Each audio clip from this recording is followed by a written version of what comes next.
지난주에 전했던 말씀이 결국에는 너희가 어찌하려느냐라는 제목으로 지금 이 시점에서 한국에게 주시는, 그리고 우리 믿는 자들에게 주시는 그러한 주님의 소망의 메시지를 전했습니다. 또 그 이어지는 메시지로 사실은 오늘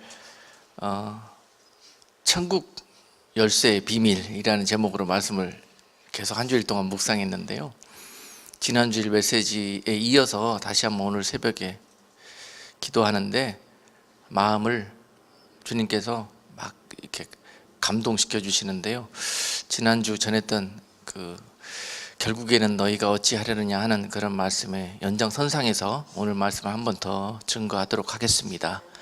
그래서 이사야서 55장 6절에서 7절까지 말씀으로 여호와께로 돌아오라 라는 제목으로 말씀을 전하겠는데요, 우리 같이 본문 말씀을 찾으셔서 한 목소리로 먼저 합독하도록 하겠습니다. 너희는 여호와를 만날 만한 때에 찾으라. 가까이 계실 때에 그를 부르라.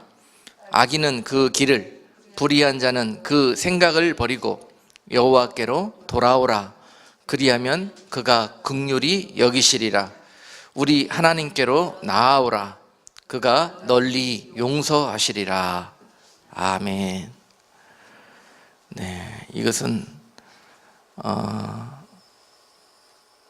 따지고 보면은 한국에 주시는 경고의 말씀이기도 한데요, 어떤 분들은 왜 교회에서 목사님이 자꾸 정치적인 이야기를 하는가에 대해서 의아하게 생각하시는 분들이 계실 수 있습니다. 그런데도 불구하고 또 이번 한 주일 더 이 말씀을 전하게 하시는 것은 그만큼 지금 중요한 시기이고 순간이기 때문에 교회적으로 또 믿는 자들이 나서서 먼저 나라와 민족을 위하여 기도할 수 있는 그런 한 주간이 되어라 하는 그런 메시지로 오늘 말씀을 전합니다. 네, 그런 마음으로 여러분들이 내가 무엇을 기도해야 될 것인가, 지금 무엇이 문제이고 무엇을 회개해야 될 것인가 하는 그런 부분들에 대해서 오늘 여러분들이 말씀을 듣는 가운데 각자 성령이 주시는 감동을 쫓아 한 주일 동안 모두가 기도의 삶을 살아주시기를 부탁을 드립니다. 그리고 그 결과는 우리 주님의 손에 맡기십시다. 주님께서 결정하실 것입니다. 정말 부군이 왔다 갔다 하는 그런 결정을 이번 주일날 9일날 지금 한국에서 하게 돼 있는데요, 그 결과에 따라서 엄청난 결과를 이 나라와 민족이 맞게 될 것입니다. 그만큼 중요한 주간이기 때문에 오늘 말씀을 다시 한번 그런 포인트에서 전하고 있습니다. 20세기에서 가장 영향력을 미쳤고 아주 위대한 신학자 중에 한 명인 칼 바르트라는 사람이 있습니다. 그분께서 후배들에게 말씀하시기를, 설교자들은 한 손에는 성경을 들 때 반드시 다른 한 손에는 신문을 놓지 말아라, 이렇게 말씀했습니다. 이렇게 권면을 했는데요, 이 말씀의 의미가 과연 무엇일까?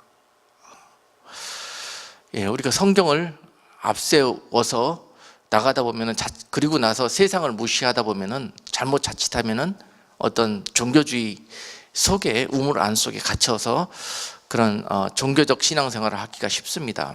그래서 지도자나 인도자나 또는 설교자들은 항상 세상이 어떻게 돌아가는 것을 눈을 떼지 말고 살펴서 거기에 합당한 하나님의 말씀으로 그 세상을 빛을 비추고 인도하고 영향력을 끼칠 수 있는, 그리고 그 백성들을 말씀 가운데로 세상 가운데서 인도할 수 있는 그런 역할을 감당해야 된다라는 의미에서 이 말씀을 남겼을 것입니다.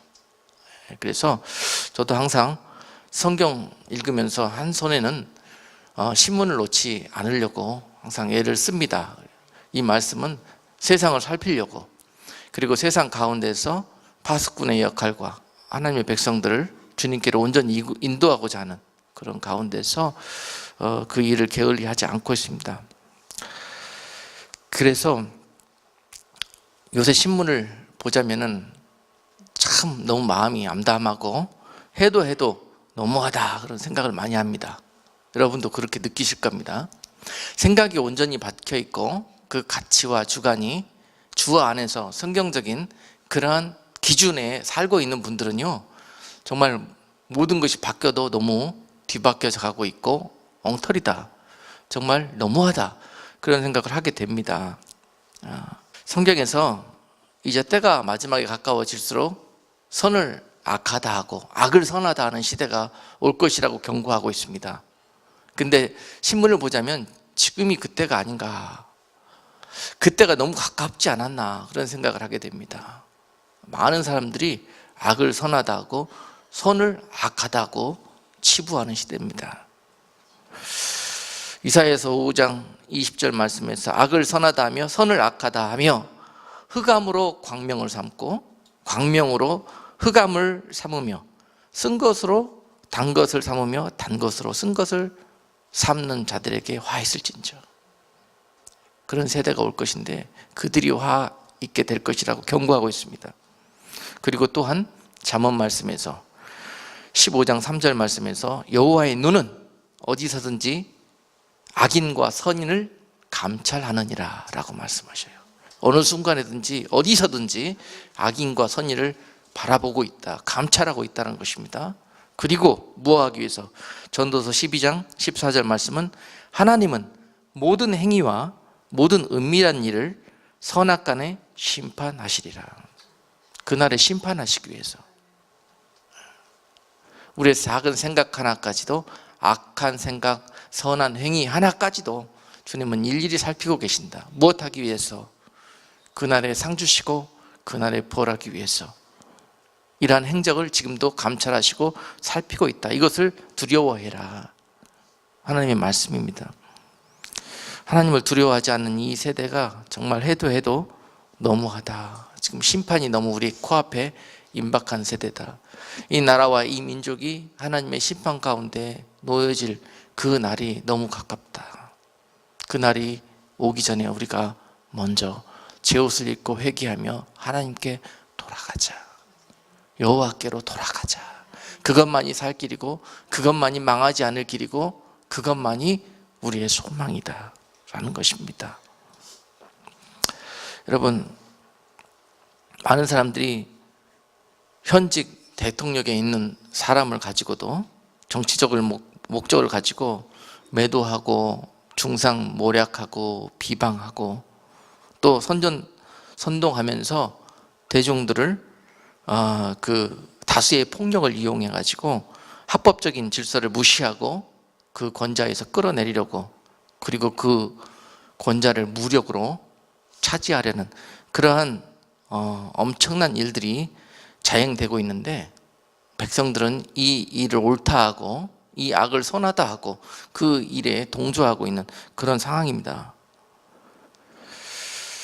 자, 그들의 억지를 보면은 온전한 신앙의 소유자라면은요, 정말 이 일이 너무 잘못됐고 우리가 이 일을 바로 잡아야 되겠다 하는 생각이 저절로 나오게 돼 있어요. 그런데 어떤 여론조사나 이런 통계들을 보면은 전 국민의 5% 내에만이 이런 생각을 가지고 있다라는 통계를 접하면은 더욱더 마음이 안울하고 아주 여러 가지 생각을 해보게 되는데요, 도저히 이해할 수 없는 일들만 연일 벌어지고 있습니다.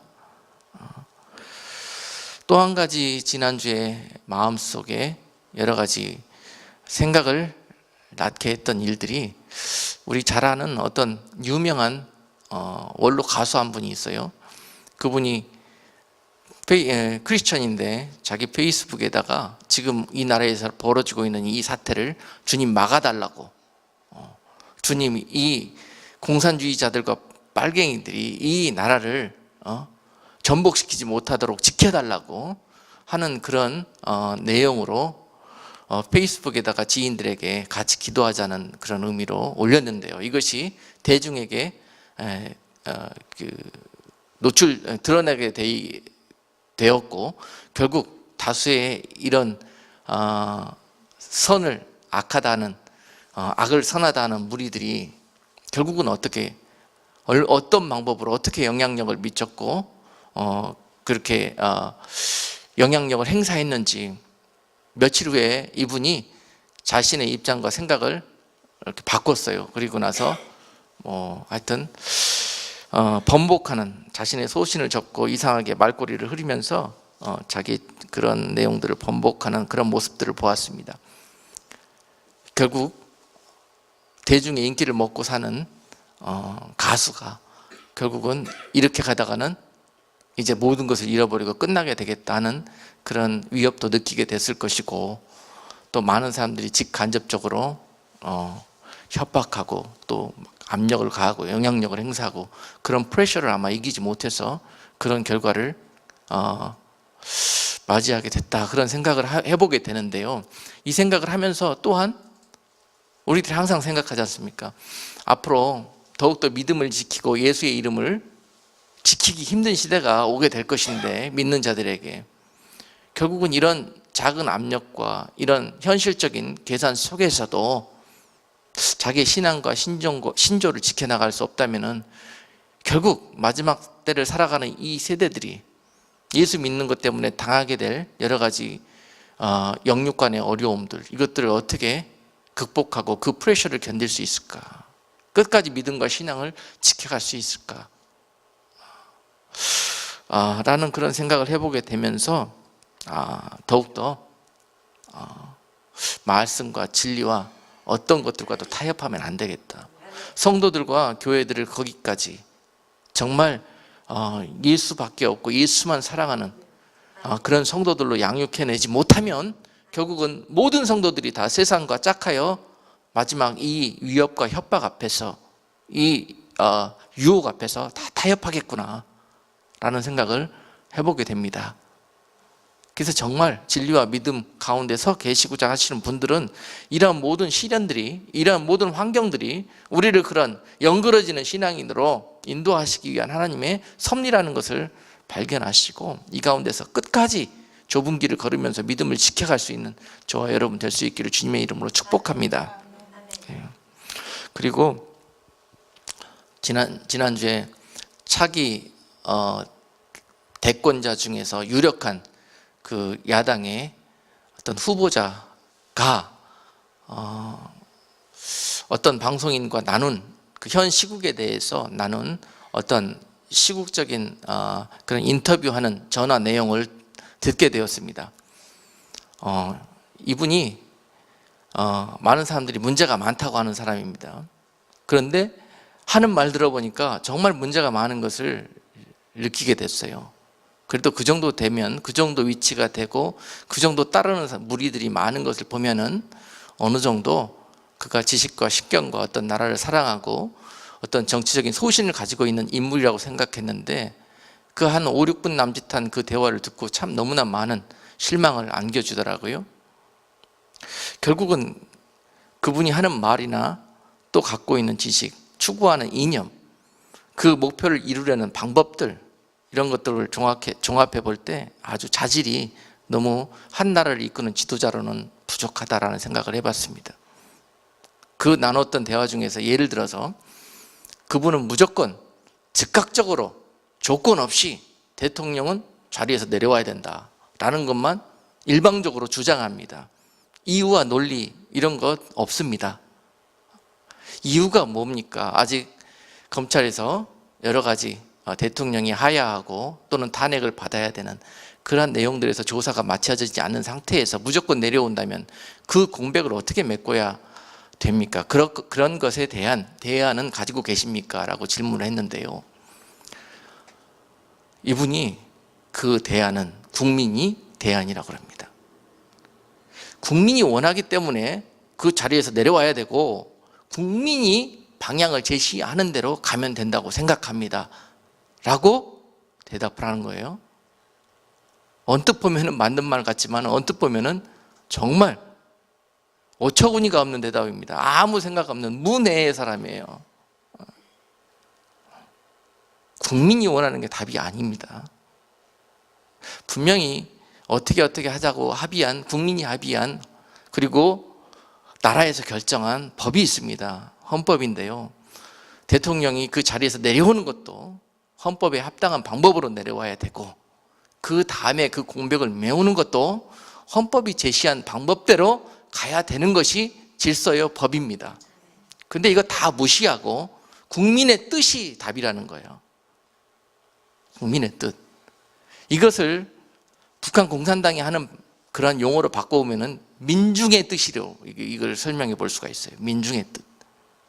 그래서 민중이 데모하고 민중이 폭동을 일으켜서 결정하는 방향, 그것이 답이라는 것입니다. 그대로 가자는 거예요. 그들이 내려오라고 하니까 내려와야 된다는 거예요. 완전히 헌정의 질서와 모든 법을 파괴하고 대중의 폭력을 이용해 가지고 그 권좌를 차지하려는 그런 대통령 병이 걸리고 정권 욕에 휩싸인 자의 그런 말로밖에 들리지 않았습니다. 국민을 진정 사랑하고 나라를 사랑한다는 그런 어떤 마음도 느껴지지 않았습니다. 그런 사람들을 왜 국민들과 백성들이 쫓을까, 따를까? 거기에 대해서 많은 생각을 또 해보지 않을 수가 없었어요. 어쩌다가 이 나라와 백성들이 여기까지 오게 되었는가, 참 개탄스러웠습니다. 그러면서 우리가 이민자의 생활을 살고 있잖아요. 그리고 우리 미국에서 보면은 주변에서 베트남 사람들을 참 많이 대하잖아요. 베트남 사람들 직장에서나 또 주변에서 많이 봅니다. 그리고 여러분들이 교제하고 관계를 가질 경우도 많이 있을 거예요. 제 경우에 보면은 참 그 사람들 우리하고 비슷하다는 생각 많이 합니다. 생김새도 비슷하고 하는 생각과 또 마음 씀씀이나 이런 것들도 참 비슷하더라고요. 그런데 만나본 사람들마다 그들 한켠에는 참 어두운 구석이 있고요, 건드리면 안 되는 구석이 있다는 것을 발견하게 됩니다. 상처입니다. 과거의 아픈 기억입니다. 그들이 이미 미국의 어렵사리 인생 역전 가운데서 정착을 하게 되었고, 여기에서 어느덧 벌써 20년 이상이 지나면서 뿌리를 내리고 자손들도 여기서 얻게 되고, 기반을 어느 정도 이제는 열심히 살아서 다져 놓았습니다. 그래서 부족한 것 없이 그렇게 사는 지경까지 이르렀음에도 불구하고 그들은 어둡습니다. 그들은 뭔가 나그네처럼 그렇게 이 땅을 살고 있는 모습을 보게 됩니다. 대부분이 아마도 당시 미국에 왔던 보트 피플들입니다. 그들의 부모들이나 뿌리를 본다면 그렇게 여기에 정착했습니다. 전쟁이나 공산 압제를 피해서 도망친 난민들입니다. 그리고 고향을 잃어버린 실향민들입니다. 갖은 역경을 통해서 미국에 뿌리를 내리고 살지만 한켠은 텅 빈 구석뿐인 사람들입니다. 그들을 바라보다면은 어느덧 우리도 저들처럼 되지 않을까, 그렇게 될 수도 있겠다라는 생각을 해봅니다. 베트남 사람들처럼 저런 모습으로 살아가는 때가 혹시나 오지 않을까, 잘못하다가는 그렇게 갈 수도 있겠다라는 생각이 노파심처럼 듭니다. 왜냐하면은 지금 상황이, 한국의 상황이 베트남이 공산화되어 가는 그런 과정과 거의 흡사하기 때문입니다. 오늘 제가 여러분과 이 말씀을 왜 나누냐면은 우리가 좀 경각심을 갖자는 의미에서 그래요. 많은 백성들이 경각심을 잃어버렸는데, 이럴 때는 우리 푹 빠져있는 우리 속을 보지 말고 밖에서 우리에게 교훈처럼 하나님이 먼저 사건들을 통해서 그렇게 먼저 행했던 일들을 보면서 우리가 교훈을 삼아야 될 필요가 있습니다. 베트남을 쳐다보면 정신이 뻗쩍 납니다. 여러분, 지금 우리가 정신이 뻗쩍 나야 되는 시기입니다. 이러다 나라 망하겠다, 이러다 나라 잃고 실향민 되겠다, 이러다가 공산 치하 앞에서 우리가 저들처럼 압제당하고 폭정 속에 시달리다가 결국은 그 나라를 도망칠 수밖에 없는 상황이 올지도 모르겠다. 왜 우리는 그것을 좋아가지고 그날이 오기만을 속히 기다리는 백성들이 되어버렸을까? 어떻게 하면 6.25 전쟁이 있었던 그 시간들 한 세대도 지나가기 전에 그 시간들을 잊어버렸을까? 그 고통이 어떤 것이며 어쩌다가 그 전쟁 속에서 나라가 망해버리는 그러한 과거의 역사를 그렇게 쉽게 잊어버릴 수가 있을까? 이 젊은 세대들은 그 고통을 겪어보지 않아서 그럴 것입니다.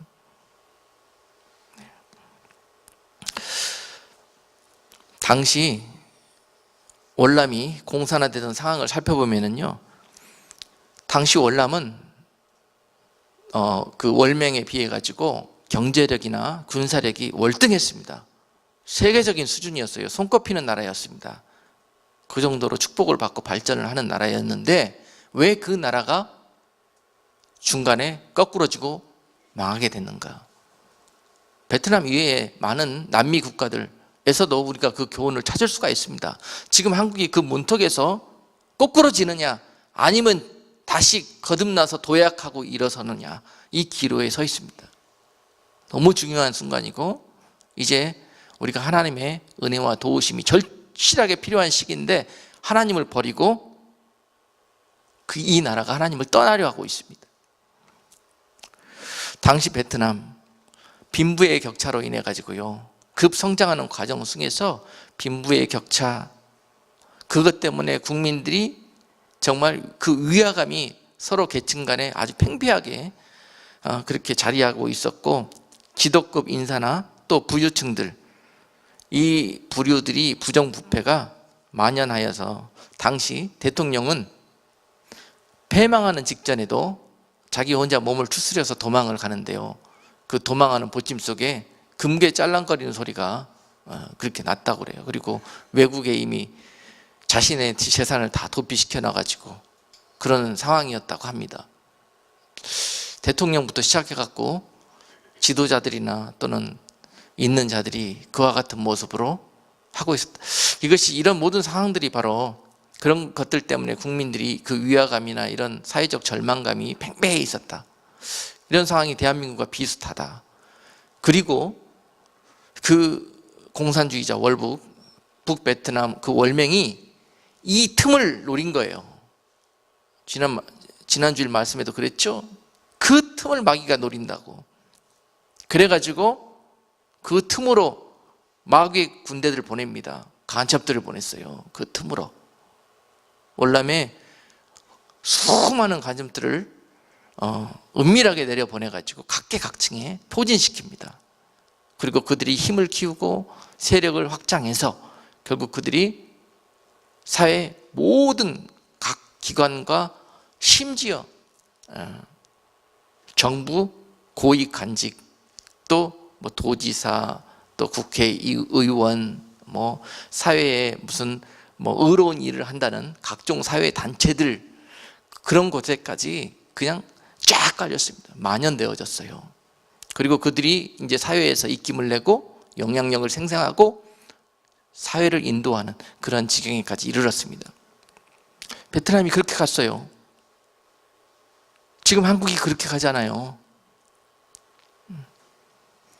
자, 그 백성들의 분노한 틈을 이용해서 그들이 가가지고 정부를 이와 같이 비방하고 선전하고 선동하는 그러한 간첩으로 나라를 망하게 하는 그런 역적질을 했다는 것입니다. 아무도 그런데 백성들이 그런 내용을 몰라요. 나라가 패망하고 나서 보니까, 나라를 잃어버리고 나서 보니까 당시 월맹에서 월남에 보냈던 간첩이 몇 명이었냐? 5만 명 이상이었다고 그래요. 5만 명 이상. 그래가지고 그들이 쫙 포진돼 갖고 그 나라를 완전히 소나기에 넣어버렸다는 것이죠. 그래가지고 결국은 이들이 나라를 마비시켜버리고 그 나라를 주둔하고 있던 미군을 철수시켜버립니다. 대중의 폭력을 이용해가지고, 여론을 이용해가지고 결국은 미군이 철수되자마자 그 나라가 전쟁에 휩싸이면서 패망하게 되었죠. 얼마 가지 않아서 패망하게 되었습니다. 시나리오입니다. 이것이 월남이 망했던 시나리오. 결국은 망하고 나서 월남이 망한 아주 중요하고 큰 이유들이 무엇인가 손꼽을 때 많은 사람들이 첫 번째로 이러한 이유를 꼽습니다. 그 국민들의 틈을 이용해 가지고 간첩들이 선동해 가지고 나라를 뒤집었다. 그리고 무력을 사용해서 그들이 겉으로는 그렇게 이야기하면서도요, 밑으로 정말 베트남에 얼마나 과학적이고 치밀한 땅굴이 들어와 있는지, 땅 밑으로는 이미 두더지처럼 땅굴망으로 다 연결해 갖고 한 방에 땅굴망으로 무력이 나와 가지고 한꺼번에 그 나라를 덮쳐버리는, 그렇지 않습니까? 그 두 가지를 꼽습니다. 그 국민들이 방심해서 그래서 당했다는 거예요. 그 나라가 그 공산당한테 그렇게 당했다는 거죠.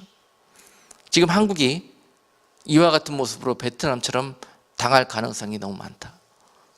남한에 지금 몇 명의 간첩들이 나와서 활동하고 있고, 사회 각층에서 그 나라를 좀먹어가고 있고, 국민들을 선전해가지고 결국은 이 나라를 거의 좌익과 좌편향적인 그러한 생각을 갖게 만들어 놓고요.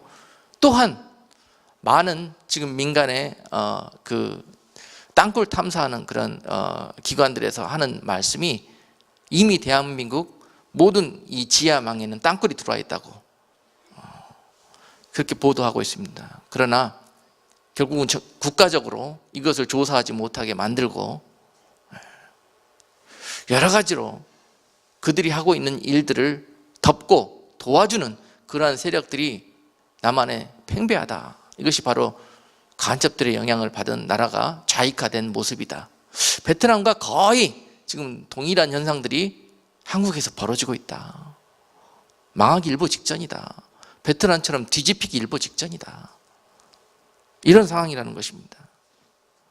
그들은요, 겉으로는 민족주의자, 평화주의자, 인도주의자, 국민들에게 이런 선전선동을 통해서 존경받고 사랑받고 지지받고 이런 상황 가운데 있습니다. 그리고 보수적인 신앙과 나라를 지키고 애국과 사랑하는 그런 마음을 가진 사람들의 목소리는 이미 소수의 목소리로 짓밟히고 신문에 보도도 다 되지 않는 그런 상황에 있습니다. 그러니 위기라는 거예요. 그러니 베트남 상황이 그대로 재현되고 있다는 사실입니다. 이런 가운데서 우리가 기도해야 되겠다. 여러분, 베트남이 공산화되고 난 다음에 어떻게 그들이 그 나라를 다스렸나, 이걸 살펴보면요, 정신 번쩍 납니다. 여러분, 그들은 그렇게 감언이설로 백성들을 선전하고 선동해 놓고 나서 실제로 공산화가 이루어지자마자 어떻게 했느냐, 국민의 많은 수들을 공산주의식 재교육을 한다는 명목 아래서 수용소에 쳐넣었습니다. 대부분이 그 공산주의적 생각과 사상에 반대했던 모든 사람들을 다 집어넣습니다. 군인, 정치인, 교육자, 종교인, 부유층, 모든 사람들, 그리고 월남 정부에 협력했던 그들을 지지하는 모든 사람들을 다 재교육한다고, 정신개조한다고 집어넣습니다. 수용소에. 그리고 그곳에서 압제하고, 그 다음에 막 고문하고 그러는 과정 중에서 거의 죽입니다. 그들의 역사가 그랬습니다. 그들이 결국은 한다는 짓이 마지막에 그렇게 갑니다. 그들의 선동에 말려들었다가는 다 죽습니다. 그런 명목으로 그들은 숙청을 일삼았고 가혹행위로 그들을 다 제거했습니다. 그리고 그 나라를 철저한 감시와 통제의 나라로 그렇게 감시하고 통제하고, 그들이 가지고 있는 모든 재산을 몰수해서 국유화시켜버리고 잘 살게 해주기는커녕 작은 식량만을 배급해주는 그러한 나라로 바뀌었습니다. 그리고 그나마 일하지 않으면 먹지도 말으라 그래가지고요, 결국은 무자비한 폭정과 노동과 가난에 시달리게 만들어서 그 폭정 아래서 있던 많은 사람들이 결국 도저히 못 살겠다, 그리고 생명을 담보로 보트피플로 그 나라를 탈출하고 난민 생활을 시작했지 않습니까? 이것이 베트남의 역사입니다. 이것이 공산주의자들에게 속아서 선동질 당해서 나라를 잃어버렸던, 그리고 지금 그 뼈아픈 그런 실향민의 아픔 속에서 그 후손들이 살아가게 되어져 있습니다. 나라 잃은 자들의 슬픔, 돌아갈 고향이 없어져 버렸습니다. 살아도 산 것이 아니고 기뻐도 기쁜 것이 아닙니다. 그런데 대한민국이 지금 그 길을 가려고 하고 있습니다. 여러분, 지금 북한이 남한을 그와 같이 월맹식으로 장악해 가고 있고 장악당하기 일보 직전에 있습니다. 결국 그들이 저 베트남처럼 목표를 달성하게 된다면 남한을 어떻게 다스리게 될 것인가 생각해 보면 끔찍합니다. 베트남처럼 그들도 할 것인데요. 이미 그 김정은의 아버지 김정일 시대 때부터 우리가 남한을 적화 통일하면은 앞으로 이렇게 하겠다고 호언장담한 내용들이 있습니다. 무슨 내용이냐면은 대한민국 인구 5천만 중에서 남한이 적화되는 과정 중에서 실향민들처럼 5천만 중에 한 1,000만 정도는 어떻게든지 그 나라를 떠나거나 또는 이민 가게 될 것이고 나머지 한 2천만 명 정도는 숙청당하게 될 것이다 라고 그랬습니다. 2천만 명. 그들이 대부분 숙청당해야 될 대상이라는 거예요. 공산주의 사상으로 그 나라에서 살 수 없다는 것입니다. 2천만 명 다 죽이겠다는 거예요. 그리고 나머지 2천만 명 북에 동조하는 세력들만 모아가지고 또 북에 있는 2천만 명의 사람들과 함께 적화 통일된 한반도를 공산주의 나라로 다스리겠다. 그들이 제시한 비전입니다.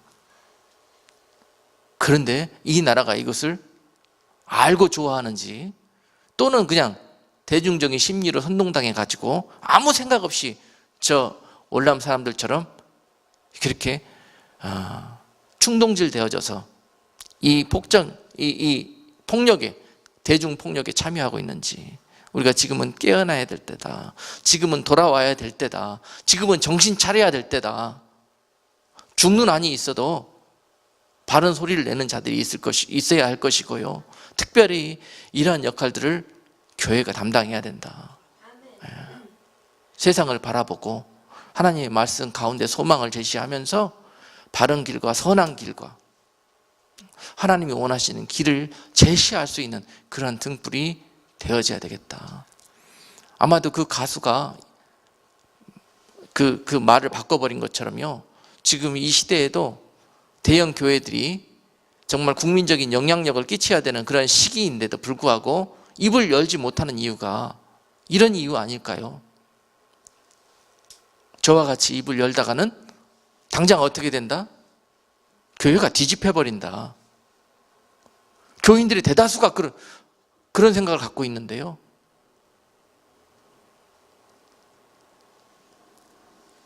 그런 사람들이 다 들고 일어나서 교회 뒤집고 목사님 내쫓아버릴까 봐 말 못하는 거예요.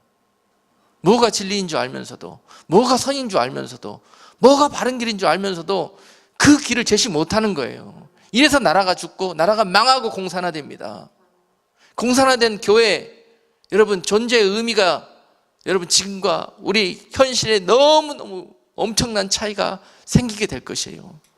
물론 그것도 허락하신다면은 우리가 그 가운데서도 얼마든지 북한의 지하교회들처럼 그런 모습으로 신앙생활 할 수는 있겠지만 지금 대한민국 국민들과 신앙인들이 생각하고 있는 방향은 아닐 것입니다. 그들은 제일 먼저 종교인들을 잡아다가 가둘 거예요. 공산당이 하나님이냐? 예수가 하나님이냐? 말해봐라. 여러분 뭐라고 말할 겁니까? 그때에도 예수님만이 나의 길이요 진리요 생명이라고 말할 수 있습니까? 아멘? 여러분 오히려 그것이 영광의 길이 될 수도 있습니다. 그래서 하나님이 그런 것들을 허락하실 수도 있습니다. 그 백성들이 회개치 아니하고 그 백성들이 선한 길에 서지 아니하면 하나님이 거기 코너로 몰아넣어놓고 그 가운데서 하나님께서 영광 받으실 자를 찾으실 거예요. 북한처럼. 그런데 과연 그런 환경 속에서 누가 하나님의 영광에 이를 자들이 있겠냐고요. 누가 예수를 부인하지 않을 자들이 있겠냐고요. 지금 이 어린 나이하고 젖먹는 상태로 남아있는 우리 한국의 기독교가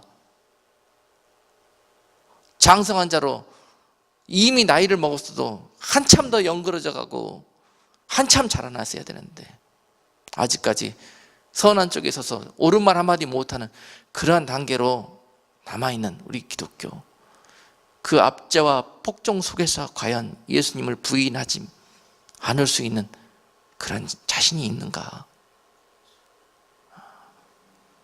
여러분, 지금 우리가 어찌해야 될 것인가 한번 깊이 생각해 봐야 됩니다. 하나님이 마지막 이 나라 민족에게 말씀하십니다.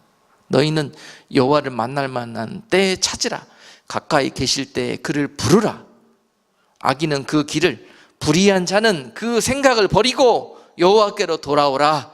그리하면 그가 긍휼히 여기시리라. 우리 하나님께로 나아오라. 그가 널리 용서하시리라. 하나님은 그 길 말고 돌아오라는 거예요. 그러면 내가 그 길 경험하고 거치지 않아도 내가 너희를 은혜 가운데 거두시며 너희를 다시 새롭게 하여 너희를 사용하리라는 그러한 약속이 있습니다. 여러분, 분명 베트남과 대한민국과는 다른 것이 있습니다. 베트남 월남에는 하나님이 없었습니다. 우리와 비슷한 것 같지만 그들은 하나님을 부르지 않았고 하나님이 안 계셨어요. 그들 삶 속에, 그 나라에. 그러나 우리 대한민국과 우리 남한에는 하나님이 계십니다. 예. 하나님이 약속이 있고 하나님의 사명이 있는 나라입니다. 그래서 우리는 지금 이 순간 어디로 돌아와야 되느냐? 하나님께로 돌아와야 거기에 살 길이 있습니다. 그래서 오늘 이 시간에도 다시 한번 여러분과 같이 이 나라와 민족이 하나님께로 돌아가야 되겠다. 우리가 무엇을 잘못했는고, 무엇에 속여가지고 마귀의 전략에 말려들어가지고 결국 우리 스스로 망하는 길로 불나방처럼 뛰어들게 되었는고. 아멘? 잘못하다 오늘 말씀한 베트남처럼 우리가 됩니다. 끝까지 그들이 옳다고 흑암을 광명이라고 쫓아가고 악을 선이라고 쫓아가는 자들에게 결국 맞게 될 마지막 모습입니다. 공산화. 이 일들이 이번 주에 결정이 돼요. 대통령을 탄핵하고 끌어내릴 것인가, 아니면은 온 백성들이 선한 결정을 통해서, 임기도 얼마 남지 않았잖아요. 지금 우리가 여기에 국력을 낭비할 것이 아닙니다. 지금 다가올 2017년은요 세계적으로 정말 누구 하나도 그 성공과 실패를 장담할 수 없는 혼돈의 시간들이 찾아오고 있습니다. 지금 국민들이 왜 상실한 마음을 갖게 되었어요? 앞으로의 현실이 암담하기 때문에 그렇잖아요. 그런데 왜 더욱더 암담한 현실 속으로 달려 들어가려고 해요? 어떻게든지 이 상황에서 힘을 모으고 다시 한번 지도자에게 힘을 실어줘가지고 나라가 긍정적이고 회복하고 새롭게 비전을 세우는 방향으로, 치유되는 방향으로 나가야 되지 않아요? 그것이 정답인데 그것을 찾지 못하고 왜 그렇게 미혹당하고 선동질 되어져 가지고 망하고 죽는 길로 달려가고 있는지 모르겠습니다. 미국의 트럼프가 대통령이 당선되면서 한국에 많은 좋지 않은 영향력이 올 것이라고 말로는 그렇게 하면서 왜 지도자를 위시해서 거기에 대한 대안과 대비책과 준비를 해야 되는 시간에 왜 나라가 이와 같이 미혹과 선동 속에서 엉뚱한 곳에 국력을 낭비하고 있냔 말입니다. 다 모여서 마음을 합하고 힘을 합하고 뜻과 생각을 합해도 지금 내년도에 나라를 온전한 길로, 성공된 길로 끌고 갈까 말까 하는 그런 상황인데도 불구하고 결국은 저들은 이 나라가 성공하든지 잘 되든지 여기에 관심이 없어요. 오직 이 나라를 그 악한 손으로 차지해서 이 나라를 말아먹고 공산화시키는 일에 혈안이 되어서 나라야 망하든 경제야 어찌 되든 사람들이 실직이 되든 뭐하든 정말 설탕 발림하는 허위 공약만 내세우면서 말이죠, 실현 가능성이 없는 그런 국민들의 마음만 환심만 사는 그런 말들만 앞세우면서 말이죠.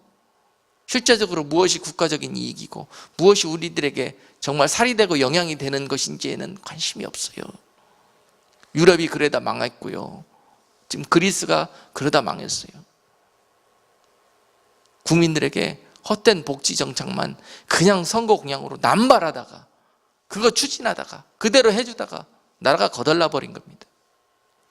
표 얻으려고 환심 살려고 나라가 어찌되든지 실제적으로 무엇이 이익이고 무엇이 선한 길인지 따져보지도 않고 다들 그런 길이 좋다고 옳다고 달려가다가 결국은 망하게 된 것입니다.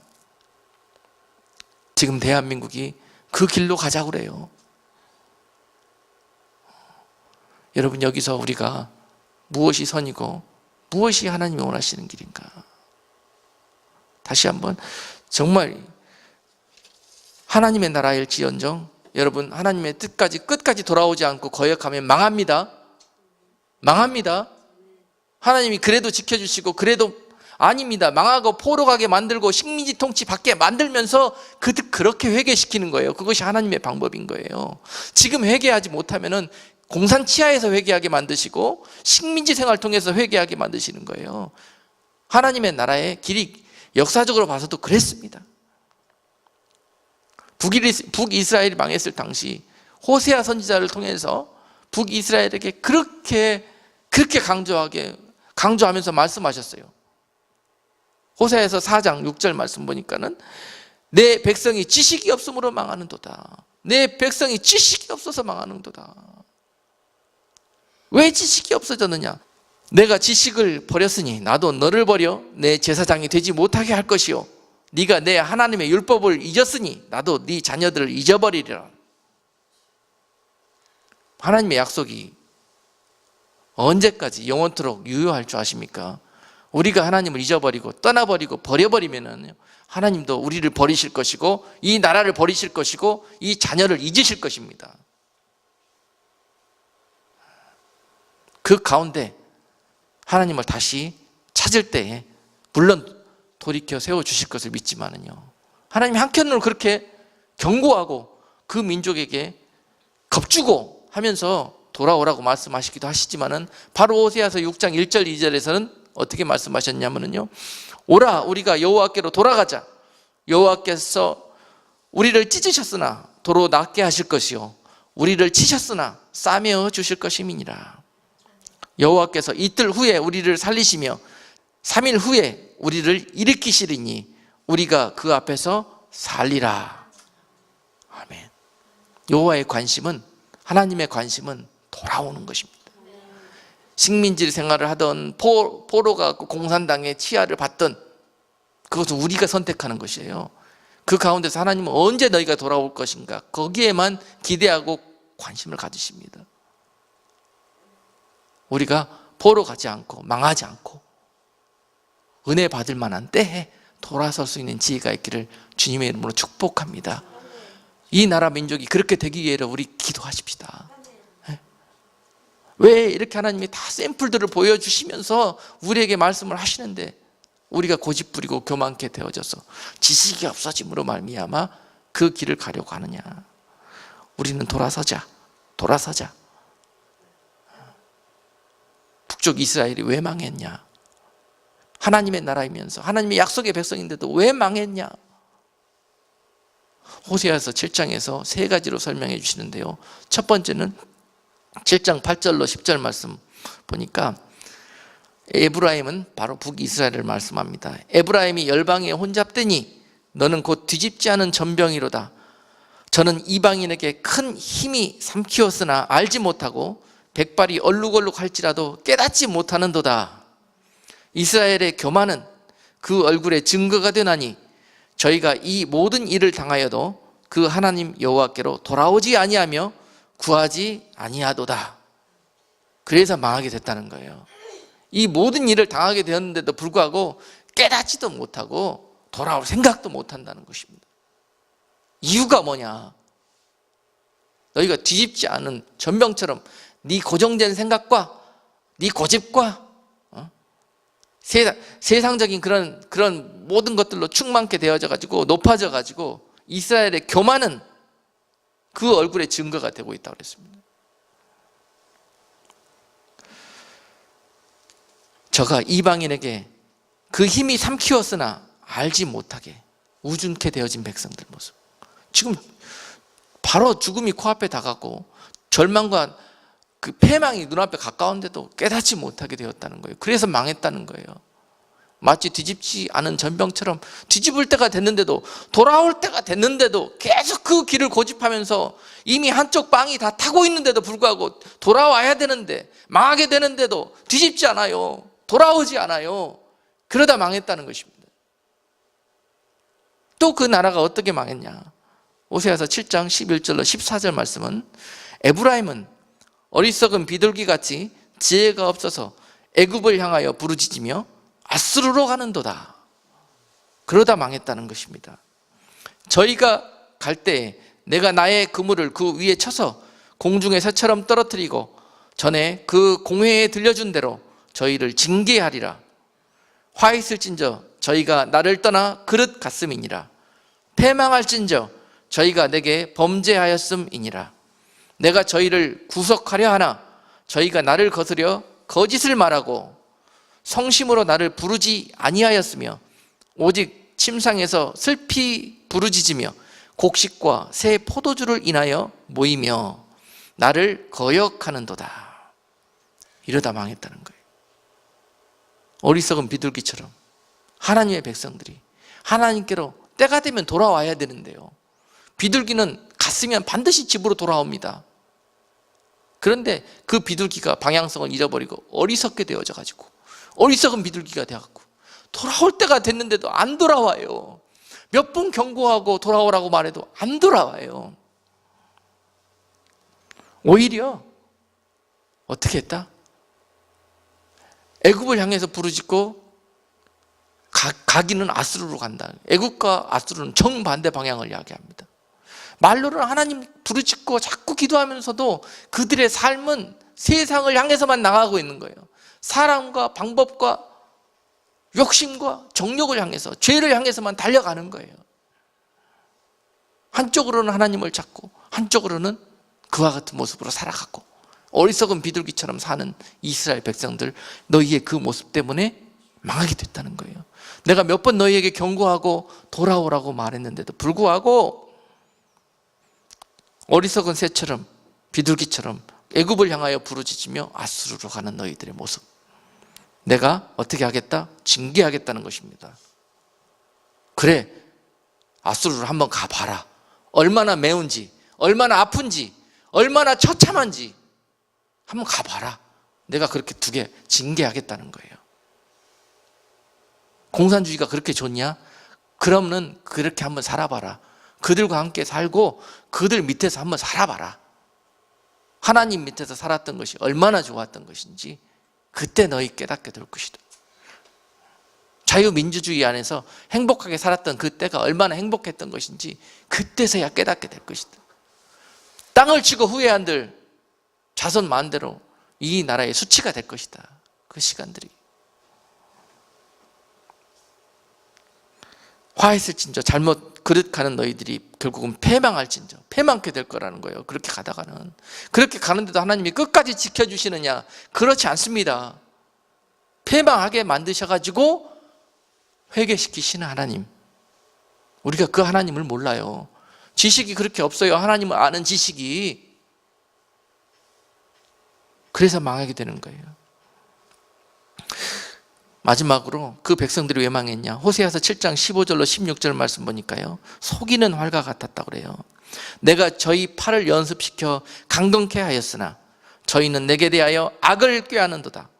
저희가 돌아오나 높으신 자에게 돌아오지 아니하니 속이는 활과 같으며 그 방백들은 그 혀의 거친 말로 인하여 칼에 엎드려지리니 이것이 애굽 땅에서 조롱거리가 되리라. 하나님께서 그 나라와 백성들을 어떻게 하셨다고요? 저희 팔을 연습시켜서 강건케 하셨다는 거예요. 이제 내가 너희를 쓰려고 축복해 주시고 힘을 갖게 하시고 세계에서 유례 없는 그러한 축복받은 나라로 내가 너희를 세웠는데 너희 팔을 강건케 하여서 세웠다는 거예요. 연습시켜 놨다는 거예요. 이제 하나님이 그 목적으로 쓰시려고 쏘려고 하는데 그 화살이 하나님의 목적을 향해서 날아가야 되는데 말이죠. 엉뚱한 목적을 향해서 날아가려고 해요 지금. 하나님의 계획을 향해서 날아가야지 다른 관역을 향해서 날아가는 것이, 이게 바로 죄의 단어의 어원이에요. 어원. 죄라는 것은 하나님의 계획 아닌 곳으로 날아가지, 계획인 곳으로 날아가지 못하고 다른 곳으로 날아가려고 하는 생각이 죄예요. 죄. 그 백성이 그 죄의 관역을 향해서 날아가려고 애쓰다가 망했다는 것입니다. 그런데 여러분, 그 망했던 하나님의 나라 북이스라엘이 지금 그대로 그 모습이 한국에서 벌어지고 있다. 믿는 자들에게 향해서, 믿는 자들 가운데도 지금 기도하고 하나님께로 정말 회개하면서 나라와 민족을 위해서 자복하면서 무릎 꿇어야 될 이 시간에 그들은 여전히 이와 같은 길로 가고 있다. 뒤집지 않은 전병처럼, 어리석은 비둘기처럼, 속이는 화살처럼 목적과 사명을 잃어버리고 그들의 계획에 충만되어져 가지고 하나님이 아무리 불러도, 하나님이 아무리 다시 한번 기회를 주셔도 거기에는 관심이 없고, 오직 너희가 이러다 어찌할꼬, 내 백성이, 내 나라가 이러다 결국에는 너희가 어찌하려느냐. 다시 한번 말씀을 주십니다. 여러분, 이제 우리가 이번 한 주간 하나님 은혜 가운데 대역전 드라마가 펼쳐질 수 있기를 주님의 이름으로 기도하십시다. 온 나라가 하나님의 마음에 합한 모습으로 무릎 꿇고, 우리가 잘못했습니다 하나님, 정말 부족하고 죄 많은 지도자지만 하나님의 사랑과 은혜로 다시 한번 우리가 은혜를 베풀고 기회를 주어서 온 나라가 다시 한번 지도자부터 백성에 이르기까지 한 마음과 한 방향으로 하나님 뜻에 나아갈 때 하나님께서 이 나라에 전능한 은혜를 베푸실 것이고, 오히려 이 화가 복이 되는 놀라운 역사를 펼칠 수 있도록 이번 한 주일 동안 우리가 전심을 다해서 금식하며 나라와 민족을 위해서 기도할 수 있는 저와 여러분 되기를 주님의 이름으로 축복합니다. 기도하겠습니다. 거룩하신 하나님, 하나님 지금 시간이 이와 같이 풍전등화와 같은 때에 주님, 우리가 고개를 들어 하나님을 바라볼 수 있는 은혜를 주옵소서. 이 나라와 이 민족과 또한 교회들이 이 시간 하나님께 전심으로 돌아와 회개하며 나라와 민족을 위해서 기도할 수 있는 교회와 믿는 자들이 되게 하여 주옵소서. 빛과 소금의 직분을 감당할 수 있는 저희가 되기를 원합니다. 아무리 어려운 핍박과 환경 속에서도 주님이 옳다 인정하시는 길로 걸어가게 하옵시고, 선하다 말씀하시는 것을 선하다 말하는 자들 되게 하여 주시옵시고, 결국은 우리의 모든 비전과 소망이 하나님과 그 나라에 있다는 것을 저들이 이 어려운 환경 속에서 고백할 수 있도록 도와주옵소서. 아버지 하나님, 그 많은 식민 통치와 전쟁 속에서도 이 나라를 살펴주셨고 지켜주셨듯이 또한 이 환난 가운데서도 이 나라를 은혜 가운데 지켜주실 것을 믿습니다. 매맞지 않고 주님 안에 아버지 하나님, 정말 이 나라 백성들이 정말 축복받는 그 길로 나아갈 수 있도록 다시 그 백성의 아두라이던 지혜와 지식을 밝혀주시옵시고, 모든 미혹하고 선동하는 무리들의 입을 닫게 하여 주시옵시고, 저들의 모든 악한 계계로부터 하나님 이 나라 백성을 지켜 주옵소서. 예수 그리스도 이름으로 감사하며 기도드리옵나이다. 아멘.